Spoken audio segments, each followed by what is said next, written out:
So first of all, like, how is everything over there? Things are going well out here in Phoenix. Thanks for asking. How are things out in Taipei? Pretty good. I'm actually, after our conversation, I'm gonna go to a track session. Okay, right on. Cool. So, first of all, like, can you introduce yourself for the audience? Sure thing. My name is Adam Loiacono, and by formal education and training, I am a physical therapist and performance coach. Currently serving as a director of rehab in the NBA. I've worked previously in Major League Soccer and the NWSL, so that's pro soccer, both men's and women's here in the United States. And before that was working as a college soccer coach. So kind of a good little diversity from sport coaching to performance to rehab. Cool, that's pretty cool. So the first question I want to ask is, from a soccer coach to a performance coach and into another another position or anyway, from a soccer coach to a performance coach, and now as a rehab director, right? Correct. What, as the role changes and it all combined with sports, what's the difference? Yeah, it's a great question. I think there's a lot of different things that we could talk about. I think one thing that comes to mind is the sport itself, right? I think you have to respect and understand the demands of the two different sports. Soccer, a much larger field space, so different types of injuries you'll see based on the running demands, also the tissue type injuries you may see, but also some of the preventative things you may see are more geared towards muscle injury, particularly hamstrings or groins, versus in basketball, right, the smaller spaces, less top end speed, but more high intensity acceleration and deceleration. So we see a lot more articular injuries such as ankle sprains or knee joint or low back issues. And I think that's a product of the demands of the sport and also a product of the type of athlete, right? Like in the NBA, you have much larger humans. So I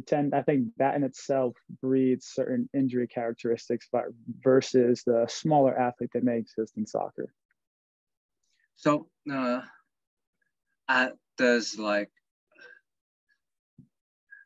does being a soccer coach help your career?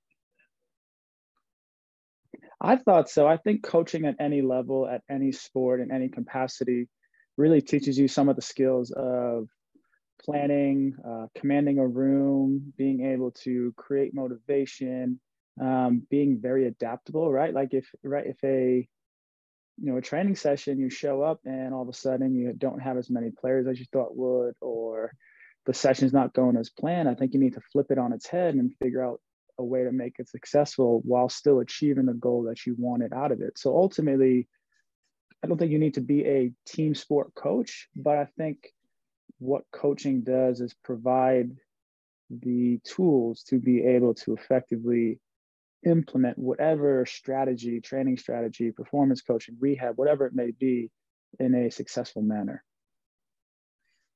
Okay. The next question would be, what's the difference between the cultural in soccer and in NBA?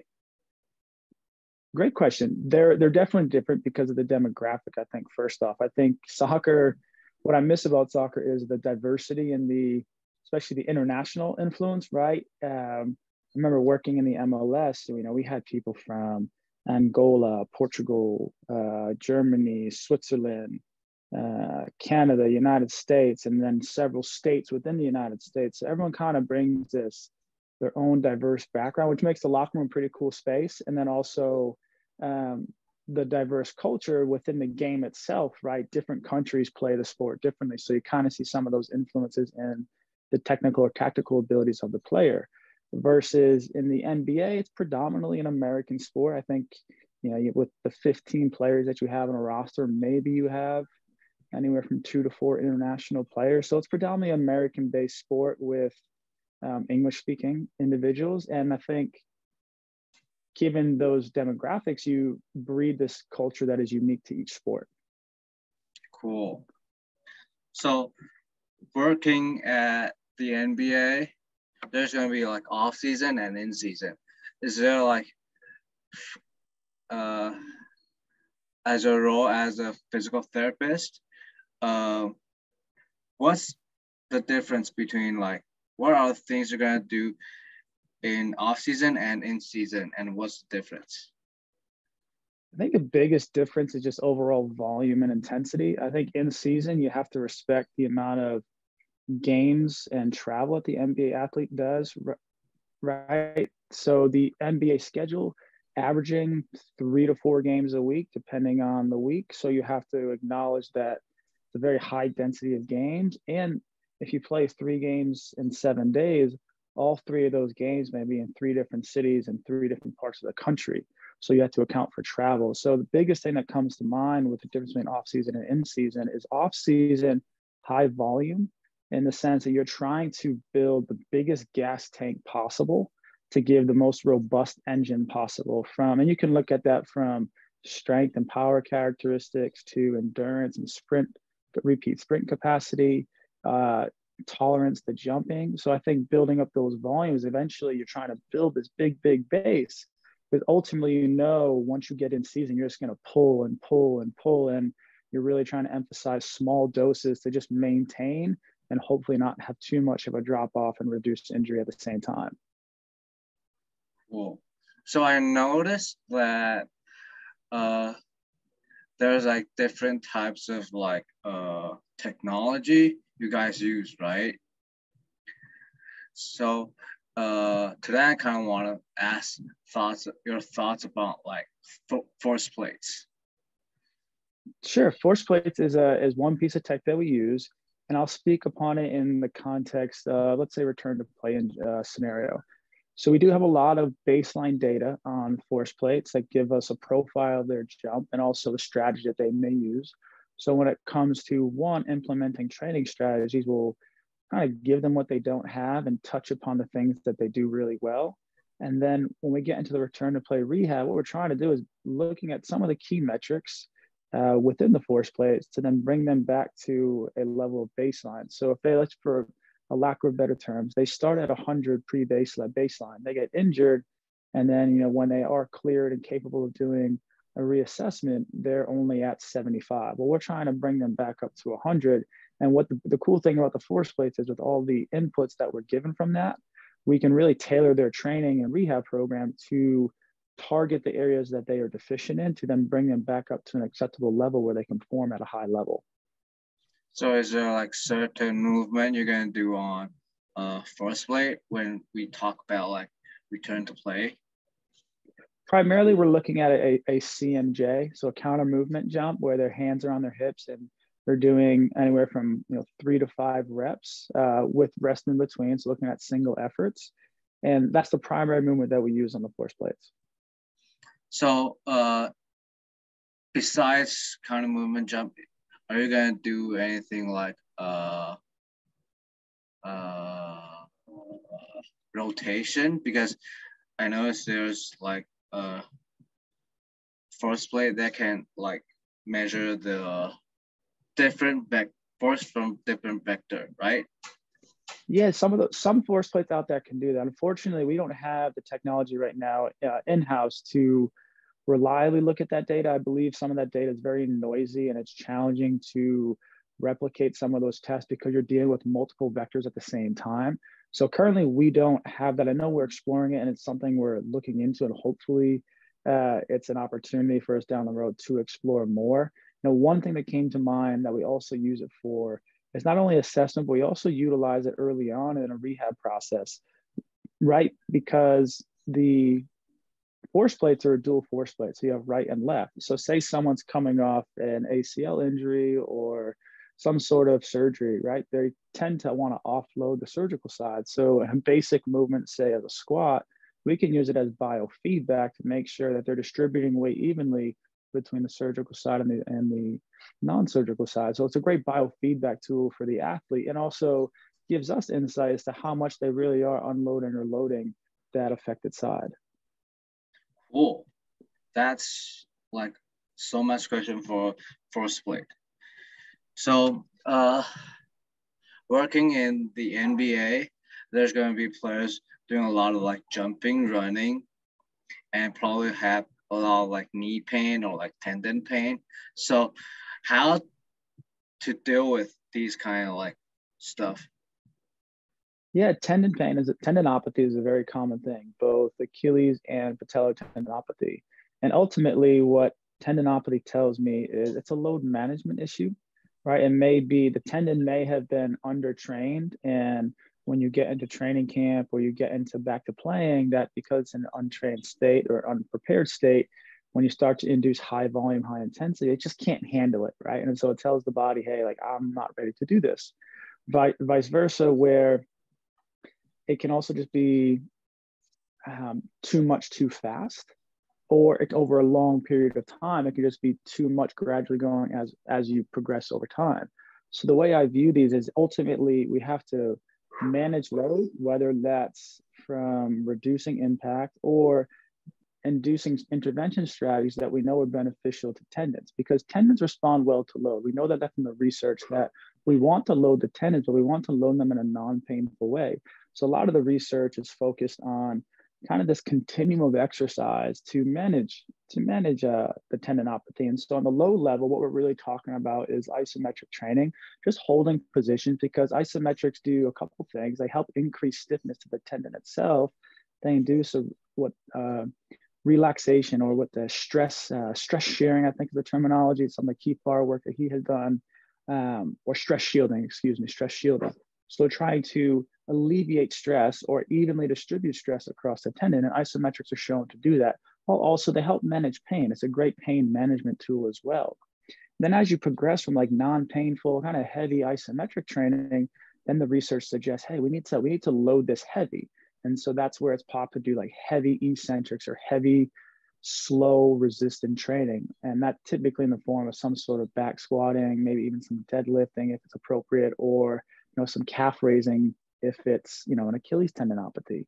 And then you progress down the next phase of the continuum of low intensity, high volume plyometrics. So high ground contact times, but repeated, long durations. And then you're progressing at the end to short ground contact time, so high intensity and low volume. So this continuum across tendinopathies that you're trying to manage. And you'll find that certain athletes within a certain phase of the rehab or during the course of the season just need to explore one or the other. And no one is right or wrong. I think you find several different protocols out there that suggest, any variation of those exercises, but it's important to acknowledge where the athlete can handle load, maximize that, and then just gradually progress them to be able to tolerate load and get them back to impact training as soon as possible. So during the in-season, there's going to be a lot of games, so there's going to be a lot of impact.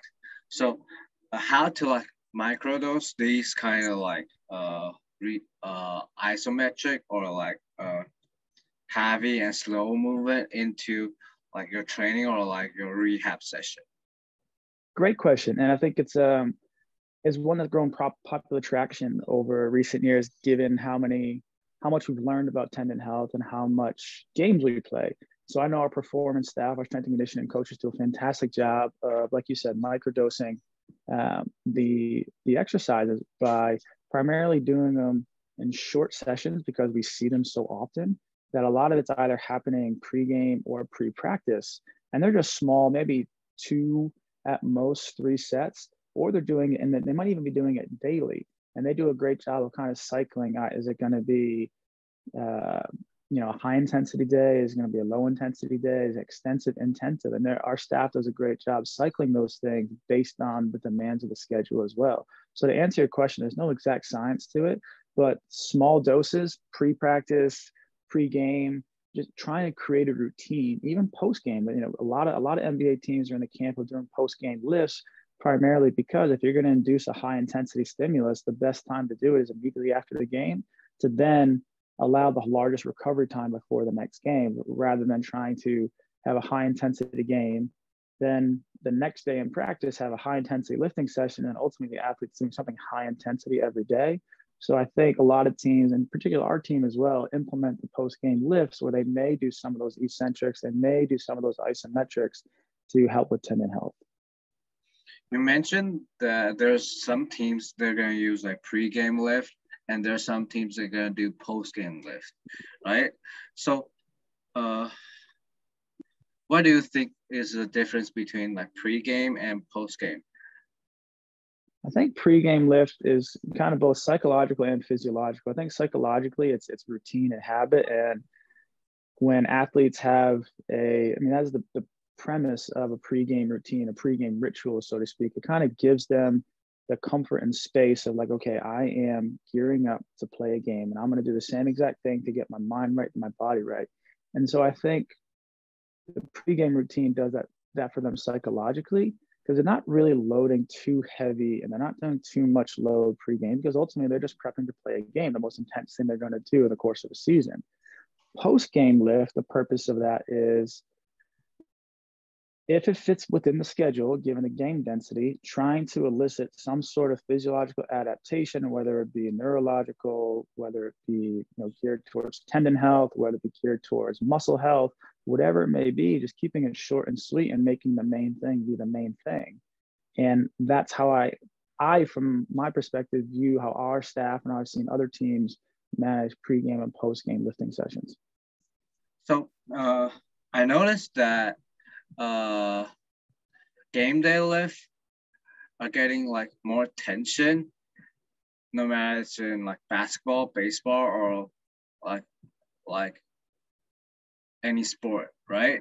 So as you work in the NBA, when does that like post game day lift starting to get people's attention in the league?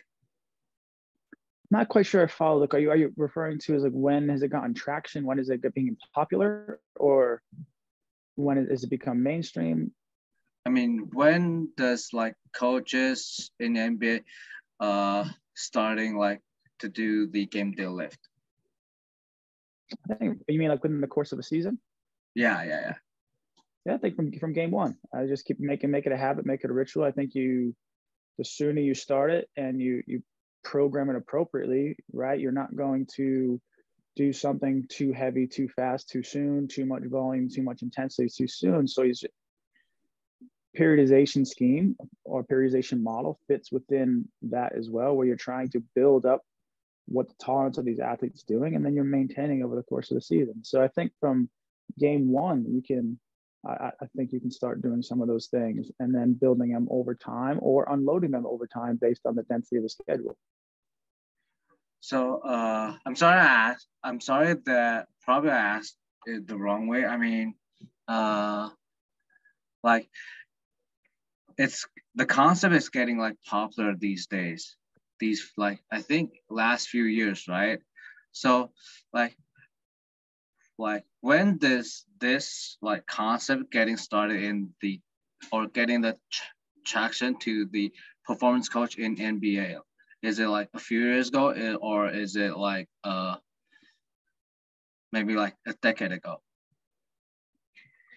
I've been in the league for this will be my sixth season, and since my first season 6 years ago, I've seen some athletes do post-game lifting, and I've seen up until last year, same thing. So I think it's been around for a while. I can't pinpoint exactly when it happened, but I think it's been a part of the culture because the athletes understand that trying to play a game, then lift heavy the next day, and then play a game the day after, then lift heavy again, I think it's just too much over the course of a season. So trying to consolidate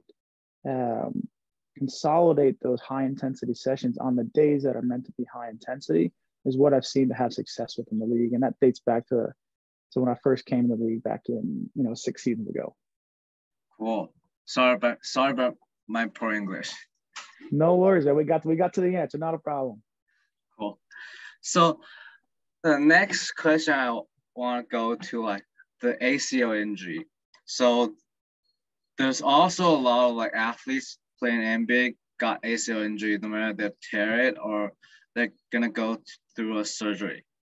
So can you walk us through like how was the rehab process gonna go after like right after the surgery?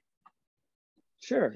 I'll try to keep it brief because there's a lot we can talk about with an ACL surgery. And so the first phase of, let's talk about even before the surgery, because research suggests that if we give anywhere from 3 to 6 weeks of good strength training to maximize quadricep strength, reduce swelling, restore range of motion as best as can, we've noticed that in the long term post the surgery, those athletes that are stronger and a better condition and almost kind of questioning, should I go in and get this surgery? They've done that good of a job with the pre-op phase of rehab, that when they come out on the other side, they just do better. They're more successful. And I think that comes down to familiarity with the rehab plan that's going to come afterwards, right? A lot of the things we do before the surgery are eventually what we do post-surgery. Then also just giving confidence to the athlete, but then building, similar to how we were talking about earlier, of building a robust big engine in the off season. I think the same thing applies to a surgical case where you're trying to do the same exact thing before surgery, because ultimately when you come out of surgery, you're going to instantly decline based on the immobility, your surgical precautions, your range of motion restrictions, et cetera, et cetera. So I think the higher you can raise the floor before or the ceiling before surgery, the less of a drop off you'll have post-op. So then as you have the surgery, well, the first, depending on the extent of the surgery, the complications, meniscal, MCL, whatever else may be included with the ACL, hopefully it's just an ACL. Those are the rare ones and lucky ones. Well, that's going to dictate kind of your precautions early on from say 4 to 8 weeks. So depending on your surgery and the type of tissues involved as well, you're going to have range of motion restrictions. You're going to have weight bearing restrictions. And so you work with your surgeon as far as managing those components. But as a physical therapist, the biggest thing we're trying to do is restore homeostasis, meaning we're trying to make that knee as quiet as possible, meaning as little as pain, as little as swelling, great quadricep strength and contraction as best as we can, trying to reduce atrophy, but also protect the graft site as well. So those first 8 weeks are really about mitigating atrophy as best you can, maintaining strength as best you can, protecting the site from a precautions perspective, and then restoring range of motion as appropriate given the precautions your surgeon may provide. Then as you move, once you're able to grant access with weight-bearing restrictions, and I would imagine you're still having some range of motion limitations, 8 to 12 weeks, you start 8 weeks to 12 weeks to 16 weeks, so months 3, 4, and 5, in my opinion, are really good general strength training, right? GPP, general physical preparation. You're really hammering home there's good strength and conditioning principles that include absolute strength, include developing a robust aerobic system, a lot of tempo training, and also spending a lot of time with re-education of appropriate squatting mechanics, appropriate lunging mechanics, appropriate single leg squatting mechanics, because one of the things that we've noticed in the ACL literature is that there's this hesitation to load the knee, and that's a product of potentially the quadricep being not as strong as it once was. So you'll see individuals adopt a hip dominant strategy versus a knee dominant strategy. So for your listeners, what that means is in a knee dominant strategy, what we're looking for in say a single leg squat is that we keep our center of mass, our head over our midfoot. But sometimes what you see is a compensation because of the fear of loading the knee or the inadequate strength, that you'll see them load the hip more. So they'll shift their weight back into their hip and they'll pitch their trunk forward, right? It's kind of like this classic compensation pattern that exists post-knee injury. Let's not just limit that to ACL.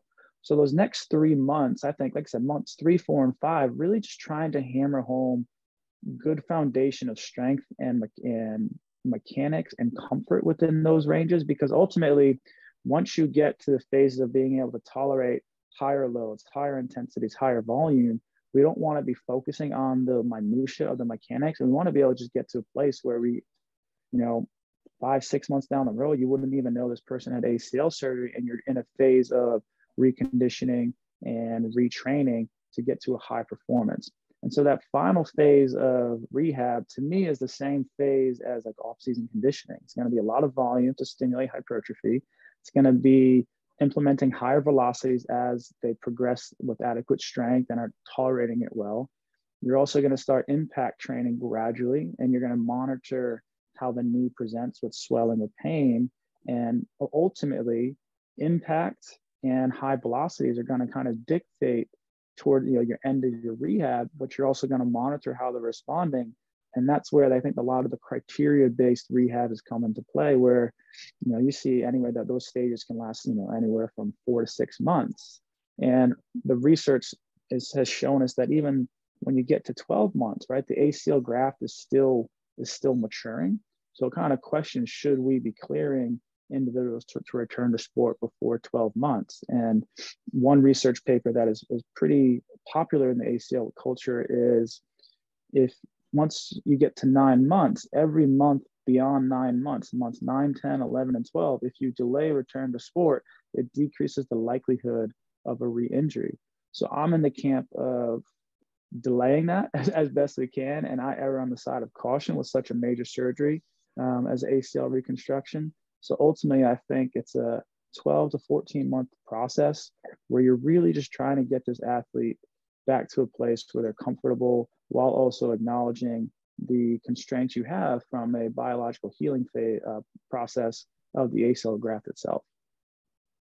Cool. So is there like any benchmark you probably gonna see or use on any like technology like we discussed, like force plate or anything else you're gonna see before you let them like go to like do what they want to do the most? Absolutely. You have to have that those benchmarks. And so some, without being too specific, some categories I look into is one, we got to look at the knee itself. And I think it's very important to do isolated strength testing, and which would mean like an open chain leg extension and leg curl. So a hamstring quadricep strength testing. I prefer isokinetic testing versus isometric testing. I think isokinetic just gives us a bit more information, but given not everyone has access to that, isometric serves its purpose as well. And then I'm looking at general strength training numbers. I like to use velocity-based training scale, where I'm looking at a rep set scheme and a volume and intensity based on the speed zones I'm chasing. So I like to use VBT within that, let's say, middle to end stage of rehab once you really get into some good training. And then I enjoy using force plates like we talked about earlier, because they give us a lot of information about the strategy. Especially, I like to use them from monitoring the deceleration and the eccentric components. I think we do a good job of getting people from a concentric and a power output. I think we struggle as an industry with the deceleration and eccentric component. And I think it's because not everybody has access to force plates. So I think that's an important component that is a part of my process. And then I like to look at just general performance outputs. I like to look at sprint speed.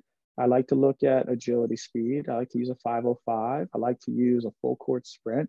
And I want to get this athlete to an acceptable level where they were at pre-injury, which for me is with plus or minus 10% of baseline. I love them to be above baseline, but I think when you get within 10%, now you're in a place of are they safe to go out there? And I think they are. So to circle back, we got isokinetic, we got force plates, we have velocity-based training, we have sprint speed, we have counter movement jump.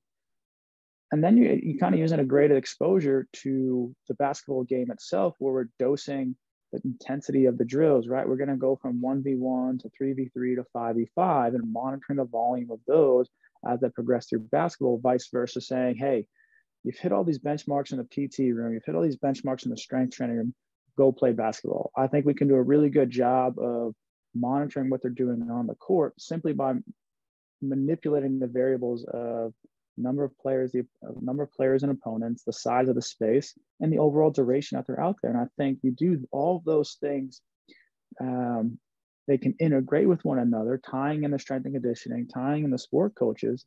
And I think that makes a very robust rehab plan that gets all parties involved. And ultimately the athlete's going to be encouraged by that because they see it's a big team effort. If the individual managing the rehab has access to these resources. I love this answer. So you mentioned that our industry are more biased to like chasing like peak power or like jumping higher, like running faster, and there's probably more and more attention being drawn to like deceleration, that kind of stuff. So besides eccentric phase, what do you think like we should be focusing on, or like what are the data you think we should look into when we use like technology like force plates? Great question. And I think we have to ask the question, what are we trying to improve? Or what is the data collection from said piece of technology? How is it going to influence your decision-making process? Right, I've been in situations where I was a part of a soccer team and we were at the boom, I would consider the boom of sports science and tech within most American sports. And we were collecting data, not really knowing or having any direction how we were going to use it, but we knew we should collect some data and we should monitor it. I think ultimately we didn't do as good of a job as we could because from the jump, we never had a direction of where we wanted to go.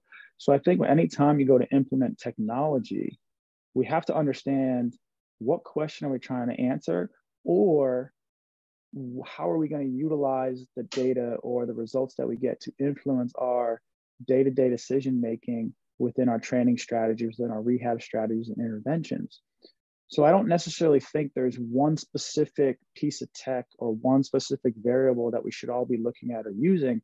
I think within the scope of the practitioner, within the scope of your environment, deciding what are your holes or what are your gaps that you may or may not be aware of, or how can technology make you more efficient and more proficient at what you're doing so that you get stronger results at a quicker rate.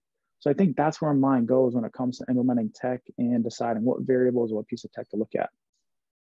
So at the end of the day, it still goes back to like what the coaches or what the physical therapists want to know and how to help them decide what is better for the athlete. Am I right? Yeah, I think it's a combination of the coach's knowledge and expertise, the athlete's preferences as well. I think one thing we have to always remind ourselves is, as much as we spend time growing and developing and learning what we're trying to do and implement in our beliefs, we have to acknowledge that the access to information that these athletes have via social media, via the internet, like they're learning and exploring options too. So I think we have to listen to them and understand, hey, do you have any biases? Do you have any preferences? Are there things that you are reading or understand that you want to implement in your training? I've had several athletes, even in rehab cases, even in just off-season training, they come to me and say, Adam, man, I saw this cool thing on the internet, or hey, man, I was reading this article and this really caught my attention. And I thought, man, I want to implement part of this in my program. Great, I'm all for it, because if they want to do it and they believe in it, and as long as it's going to do no harm or create any noise or confounding results, let's implement it. Because the more an athlete believes in something, the more I think effort and intent they're going to put into it, vice versa, us implementing something that we believe in and they don't care about. I think you're going to have way more success in the intervention that they believe in, given that it does hold water and it does have some merit into what we're trying to achieve, vice versa, the intervention that they know nothing about, and we're advocating, ultimately they just don't care about it. So it's a combination, right? It's a combination of the coach and the athlete at the same time. So can you give us an example of like probably an athlete, what they saw on the internet, they think is interesting, and you combine it with your like tests? Yeah, let me think about this recently. For example, I had one athlete that we were doing a lot of blood flow restriction training with, and he hated it, right? If anyone that's done blood flow restriction training as it's designed to do, it's a brutal intervention, especially for the legs, right? It's tough. You're either doing it endurance based on the bike or, high volume for strength training and hypertrophy in the gym. And I was getting a lot of, he was fighting me on it. I mean, guy was an absolute warrior, and he still wanted to do it. But it wasn't until he saw Conor McGregor doing BFR for his arms as part of like recovery, or maybe it was like he was going through surgery himself, and he's like, oh man, like I'm not the only one doing this. I see other people doing. Hey Adam, like can we do more BFR? Can we implement in different ways? So that's one thing that comes to mind. And I think not only did he see another athlete do it, which gave it credibility, which is like, hey, like another professional athlete, although it's a different sport, it's still one of his peers. And he said, man, okay, you know what? There's something to this. I want to do this if he's doing it. So that's one example, a recent example that came to mind about an athlete looking in. And yeah, I think the common thread that I see is there's always athletes talking about diet, supplements, or nutritional strategies, because there's an abundance of that on the internet, right? From big pharma to the supplement industry. I mean, there's so much money and business to be made there that constantly being asked questions about those things, because whether it's a lifestyle, whether it's a brand, whether it's new research that came out, guys are kind of into that, and it's easy, right? Like how easy to take a supplement or a pill or add this to your shake, or hey, I'm going to eliminate this from my diet, or I'm going to add this to my diet. It's kind of low risk and possibly high reward. So that's another area that I think we're seeing athletes come to the table with ideas and suggestions. Cool. So last question before I let you go. Nowadays, players career are getting longer. Like players like LeBron James or players like Kobe Bryant, probably going to play till probably 40 years old. So for these kind of athletes, they're probably getting more and more time, or anyway, their career is longer. So how is it going to be different for their program, rehab program and training program? That's a great question. And I kind of want to speak on the longevity piece. I think as an industry over time, we've just gotten better at sports medicine and sports performance, and the athletes are reaping the benefits of it. Truthfully, I think a great example is, Klay Thompson. Klay Thompson had an Achilles rupture and an ACL reconstruction within 2 years. And 15, 20 years ago, there's a good chance he never comes back. But given how much this industry has grown, from the science, the practice, and understanding and getting better at that, I think that speaks upon athletes being able to play longer. And then also, your high profile athletes having the resources to maximize 1% to 2% to give them that extra bump. So I think it's important to acknowledge those things as a society and the industry, how we've grown. From a rehab or training perspective, you have to understand where the athletes are coming from.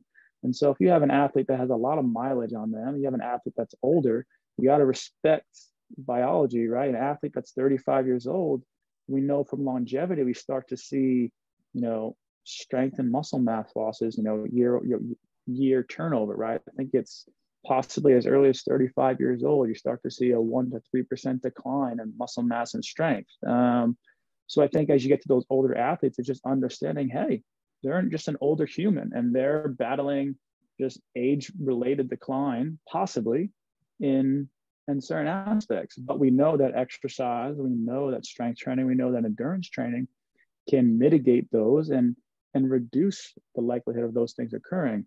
So I think it's an understanding of those things, but also understanding that, hey, they just have a lot of miles on them. So some days they just need to take a little bit easier. It's maybe they don't need a high frequency of high intensity sessions, and maybe they only need 1 to 2 every 7 to 10 days to maintain what they have, because ultimately they're probably going to recover slower than the younger athlete. Not saying that they will, but if we consider age-related changes that occur from a 35, 36, 40-year-old versus a 22, 23-year-old, there's over a decade that we have to acknowledge that there's going to be differences from those components as well. So I don't think there's anything drastically you change. It's just understanding how the athlete's going to respond, understanding where they come from, also listening to the athlete, and an older athlete, what's been successful from them.